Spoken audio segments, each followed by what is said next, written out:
In this lesson, we will learn present tense verb endings ayo, oyo or mnida, simnida. As we already know, these are just different styles of verb endings. One is more formal than the other. And we can use these verb endings to say that someone is doing something in present. Like you want to say, I am learning Korean.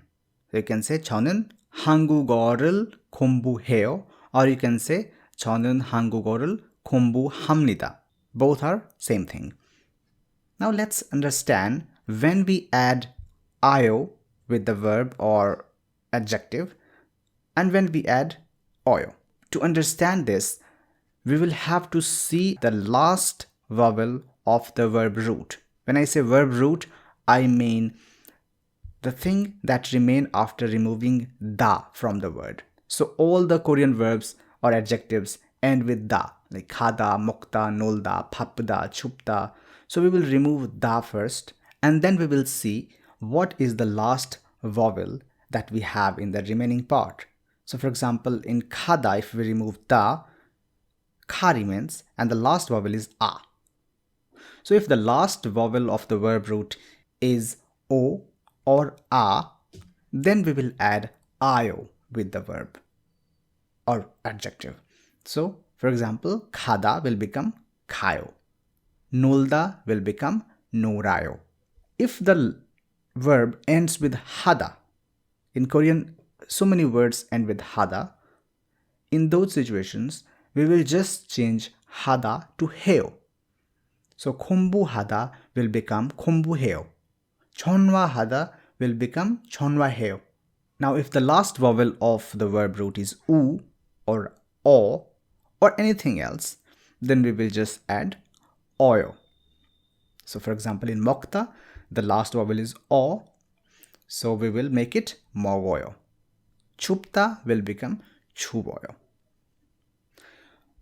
One more thing I would like to let you know is when the last vowel is e and we add oyo with it, after combining, it becomes yoyo.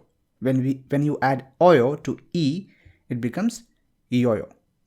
So for example, in the words poida and shikhida, when we add oyo to poi, it becomes poyoyo. Poyoyo. Shikhida will become shikhyoyo. One more word we can take, it's mashida, mashyoyo, I drink. Shikhida is to order something, to place an order. Poida is to show, to look. And mnida, simnida are simpler than this. You just have to see if the verb has a pachim or not. If there is no pachim, you will add mnida, like the verb khada. There is no pachim, so you will just add mnida, khamnida. Poda, pomnida. Chada, chamnida. And if there is a pachim, you will add simnida. Like mokta will become moksimnida. Ikta will become iksimnida. So let's see some example sentences here. The first sentence is 저는 서울에 살아요. 저는 서울에 살아요. So the verb here is salda, and because the last vowel is a, we have added ayo, 살아요. I live in Seoul. In the next sentence, 오늘 비빔밥을 먹어요. So the verb is 먹다 and we have added oyo. Today I am eating bibimbap. 저는 매일 아침에 커피를 마셔요. I drink coffee every morning. 마시다 has changed to 마셔요. 제 친구가 중국어를 공부해요. As we have already studied that hada changes to 해요. So 공부해요.